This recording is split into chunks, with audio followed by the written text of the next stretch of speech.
Good morning everyone, myself Priti Datir and I am going to present on the topic open loop and closed loop control system. Introduction to control system. A control system is nothing but a set of mechanical or electronic devices that regulates other devices or systems by way of control loops. Typically, control systems are computerized.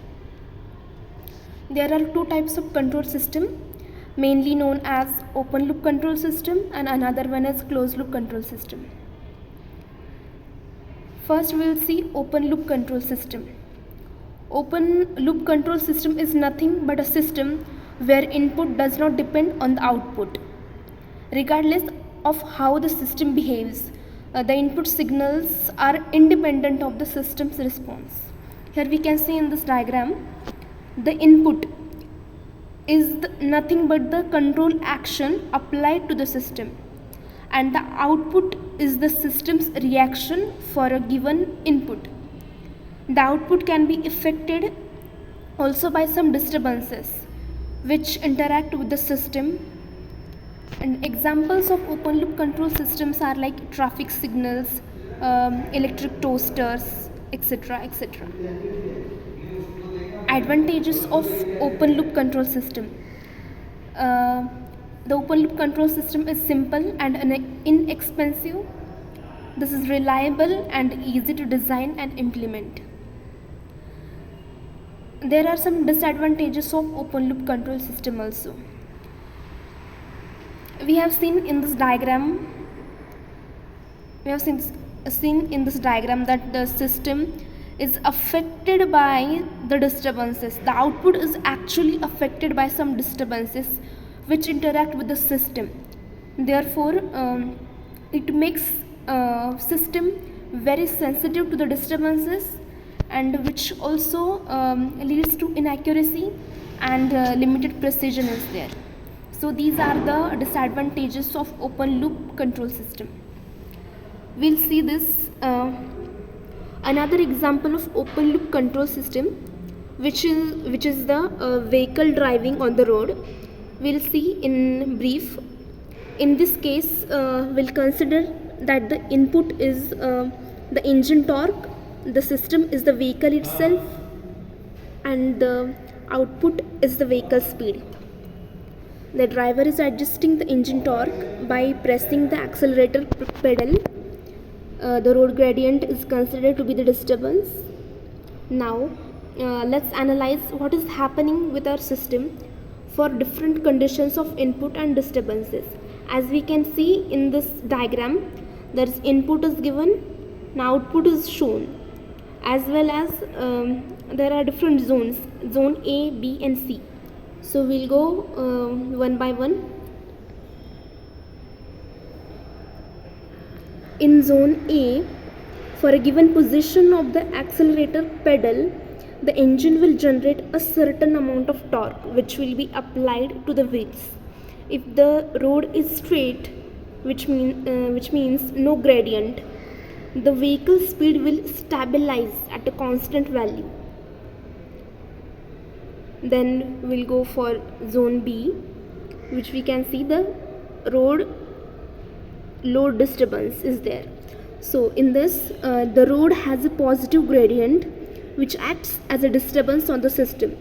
The driver doesn't change the position of the accelerator pedal, so the input torque will be the same. Due to the road gradient, an additional opposing force will act on the vehicle, which will cause a slowdown in this case. The driver didn't adjust the engine torque. Function of the vehicle speed will drop, which is output of the system. It actually means that the vehicle speed will eventually get dropped because of the disturbance or because of the road gradient. And in zone C, to road gradient decreases at 0, that is flat road, there is no disturbance. Okay, the engine torque being the same, the vehicle will accelerate to the same vehicle speed as in zone A. This happens because the additional opposing force due to road gradient. But here we can see there is zero road gradient, that is zero disturbance.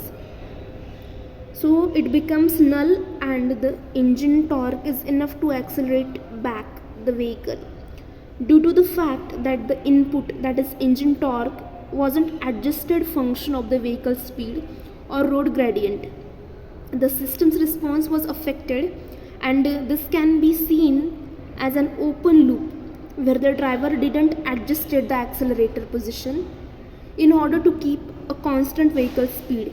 The control loop is open because there is no dependency between the input and the output.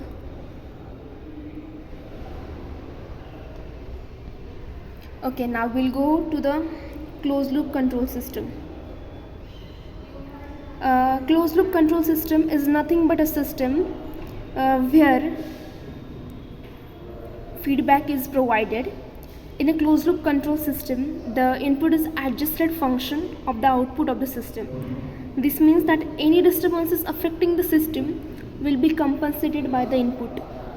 It's called a feedback control system because the output is feedback to the input, which uses it in such a way that the desired system's behavior is maintained.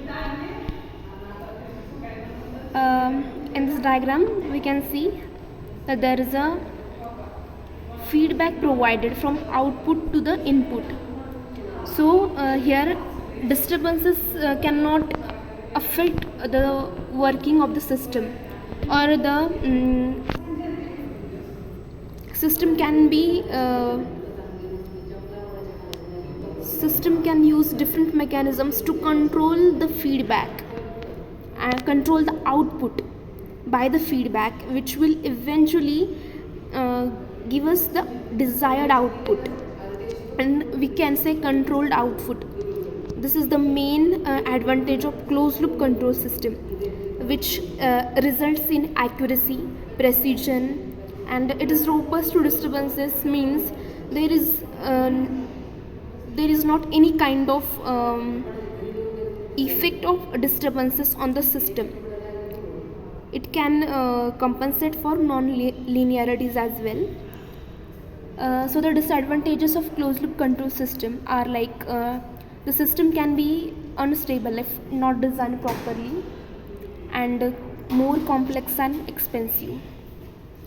So we'll go for the another example of closed loop control system, which is the same diagram we have seen in first, but now I'll explain it.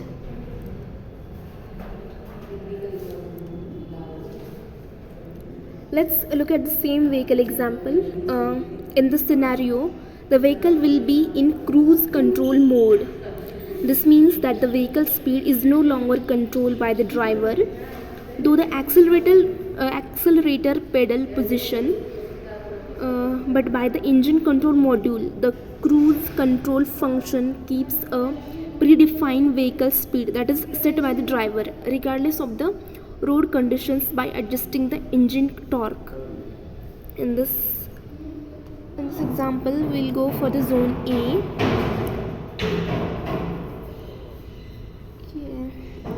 The vehicle speed is kept constant by the cruise control function. The engine torque is set to a constant value which will maintain the desired set speed. In zone B, the positive road gradient causes an additional opposing force on the vehicle which should cause vehicle slow down, and the cruise control function reads the current vehicle speed and increases the engine torque in order to compensate for the road gradient. This way the vehicle speed is kept constant regardless of the disturbance. In zone C, the road gradient goes back to zero. Therefore, the opposing forces will decrease in order to prevent the vehicle to accelerate to a higher speed than the set 1. The engine torque will be decreased. This way, the output vehicle speed will be kept at the same constant value. Here's the comparison between the open loop and closed loop control system. In case of feedback, in open loop control system there is no feedback. In closed loop system feedback is provided. Open loop control system is highly sensitive to disturbances, whereas closed loop control system is low sensitive to the disturbances. Um, in closed loop control system there is high accuracy, high precision, and in open loop control system there is low accuracy and low precision. And as there is feedback provided in closed loop control system, because because actuators and sensors and different parts are provided in closed loop control system, it makes the system complex and expensive as well. So the open loop control system is simple in design and inexpensive also. So the conclusion is this: the closed loop systems with their feedback mechanism can provide highly accurate control by continuously comparing the desired output with the actual performance. And open loop systems on the other hand rely solely on predefined instructions and may have limited accuracy. Thank you so much.